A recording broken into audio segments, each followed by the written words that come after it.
Un man šķiet, ka, ja tu esi gatavs kādu ievākties kopā, tev pa viņu ir jāuzzina viss, un vienam no pirmiem jautājumiem būtu jābūt, nu, vai tu lasi Rīgas laiku, cik ļoti?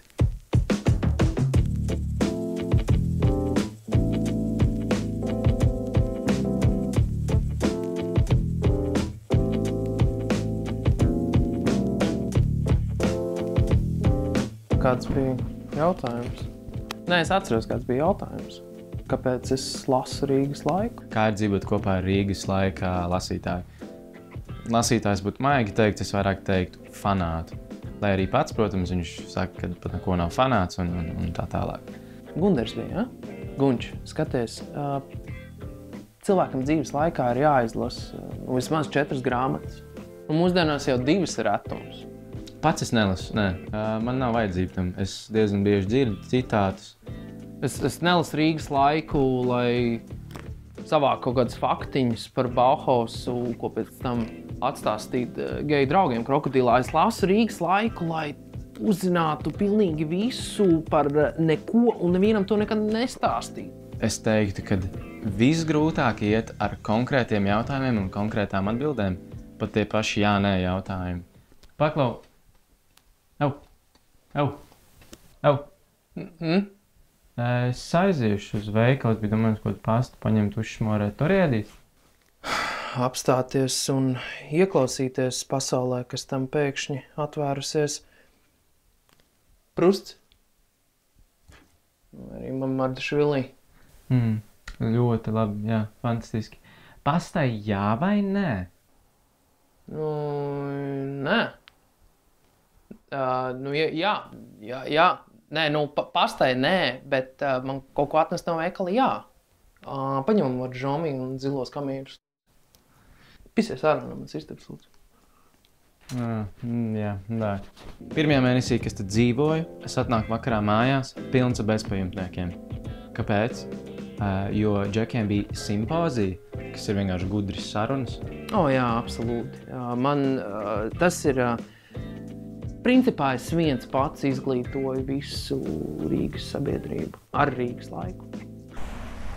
Atvainojiet, es nezinu, cik ir laiks. Guldīgi saka, tu es nezinu, un telefonu nav. Man ir vienkārši Rīgas laiks. Jūs lasat Rīgas laiku?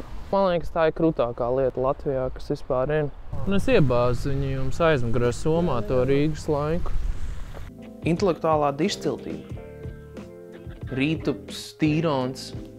Mēs trīs, jūs zināt, ko mēs darām? Jūs nezināt.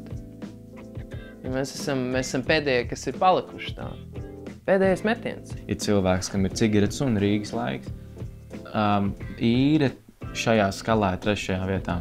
Ir Rīgas laiks, cigaretes un īre, un tad gali tiek savilkti. 4 eiro mēnesī. 27 gadi, man ir 27 reiz 12 reiz 4, kaut kādi 150,000 eiro. Rīgas laikā? Jā. Jūs iztērēsiet 50,000. Tātad kā viņš iegūst žurnālus? Viņam ir džeks telegramā no tipogrāfijas, kas kādas pāris dienas pirms tam vienkārši piegādā. Un nezinu, kāpēc viņš neņem vienu eksemplāru, viņš paņem vairākus no tās pašas tā kā metieni. Jā. Bet, zin kā, bija Džilindžers jau pats teica, ka tas ir sūdīgs seriāls. Ko jūs te darat? Iedod cigareti. Jā. Kur es tev dabūšu cigareti? Tev ir cigareti? Viss ir cigaretes, pīpē cigaretes. Vienkārši kur pasāstāt cigareti. Čist. Jā. Nē, to es zināju, ka viņš ir pazudis. Izsties ārā no manas istabas. Kā mēs iepazināmies? Mēs baigi neiepazināmies. Bija tā, ka man vienkārši vajadzēja dzīvesvietu. Džeks bija jau dzīvoklī, istaba forši, viss krūti. Un sākumā es vienkārši nezināju, ka viņš ir Rīgas laika lasītājs. Liela problēma mums ir tieši ar patērēšanas kultūru. Kūkotavā, piemēram, tepat uz Dzirnavu ielas, jā. Maizīte pa 7,50. Maizīte pa 7,50. Ko tā maizīte darīs? Viņa rakstīs manā vietā tās slejas Rīgas laikam. Nu netaču, nu. Iedot brālim Rīgas laiku. Līdzīnā labais, kur tā dodas? Labdien. Čau, ko tā dari? Nu, Ko te pa kultūru, karoči? pa kultūru, nu, jā. Nu? Un kur tu, Ko? tu baigi gudri apģērbies, es domāju, kur tāds džeks šausies, karoči, zini? Nu, mēs patiesībā, mēs tagad filmējam. Es domāju, agādies aizies kameras, zini, tā saule 12 minūtes pa dienu. Tev nevajag smaržu. Viņš visu laiku melo. Viņš visu laiku mēģina man pārliecināt, ka viņš pazīst Rītupu un Tīronu, un ka viņš viņiem zvanās diezgan regulāri un ka ir iesaistīts Rīgas laika tapšanā.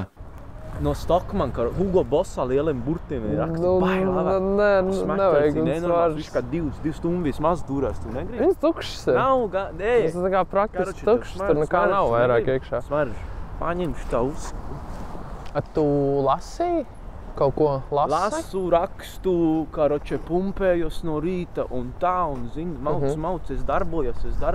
Uj, jums ir ļoti sarkanas rokas. Tas ir nekas, tas ir man viņas veikalā visu laiku jātur. Bet, karoče, tu negribi? Nu, man... Labi, cik viņi maksā? Pa brīvu vai 15 eiro? 15 dolāri, nu vienalga kāda valūta tevī. Tik Hugo Bossā lieliem burtiem, karoče. Jūs varat... Es laiks spekulē par dažādām lietām, nu tas tiešām jau sāk palikt diezgan absurdi. Pa 10 eiro. Es atdevu pēdējo eiro 50, žurnālu un cigaretes. Pasties, tu jau viņu lieto. Tev jau šī virs... Tu pats pateici, ka labi smaržu. 5 eiro. 5 eiro. 5 eiro. 5 eiro? 5 eiro. 5 eiro?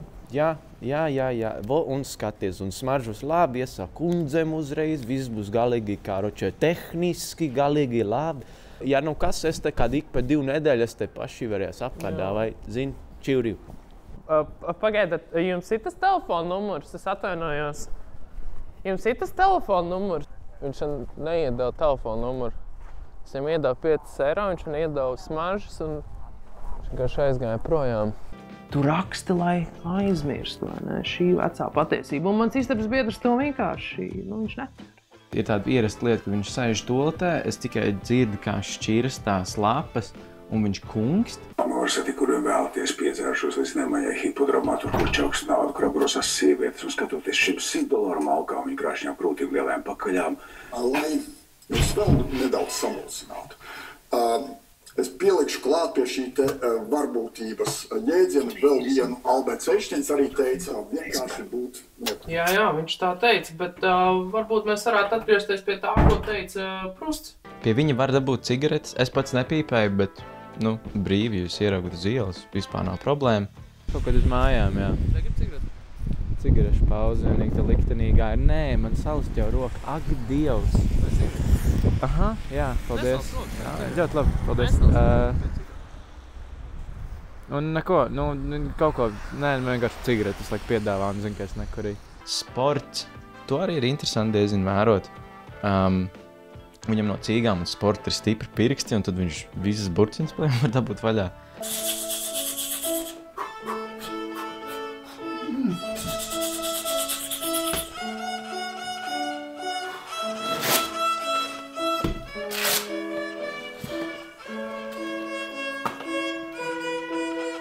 Mēs vakaros paskatāmies filmas, padzeram āliņu kopā. Žans Klods Van Damme, visas viņa vecās filmas, un Go3, tas oriģināls, tas, kas viņiem tur nāk, ir tā pēdējā, ko viņš skatījās, bija tā jaunā Rīgas teātra aktieri, tas pie jūras Šļāklis, jā. Un vēl jaunais iznāca Jogurts, tur arī. Jogurts, jā. Jā. Šis ir tas seriāls Jogurts. Rekur, šitais ir tas galvenais aktieris no Šļākļa. To tu jau zini, vai ne? Štērmanča un draudzene viena. Un šitais puisis ir gan režisors, gan aktieris, gan administrators, organizators. Nē, taksists viņš nav, viņš nestrādā tāds kaut kāds tāds darbiņš. Viņš ir freelancers, barista. Jā, mēs varam lūdzu vairs neskatīties to filmu. Viņš vienreiz mēnesī gatavo ēst, un tad arī, nav garšīgi, bet tad arī viņš man uztaisa.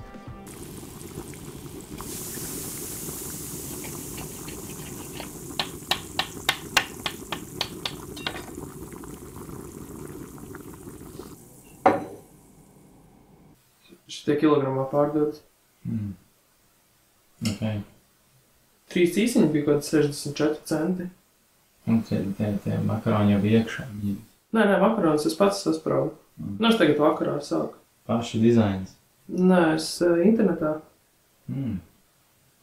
Labi aptīk. Paldies. Tagad, man liekas, bija tam arī kaut kas ar teātri saistīts tam Džekam. Džinslim, man liekas, bija tas eksgāze. Tur pa kodiem. Kāpēc?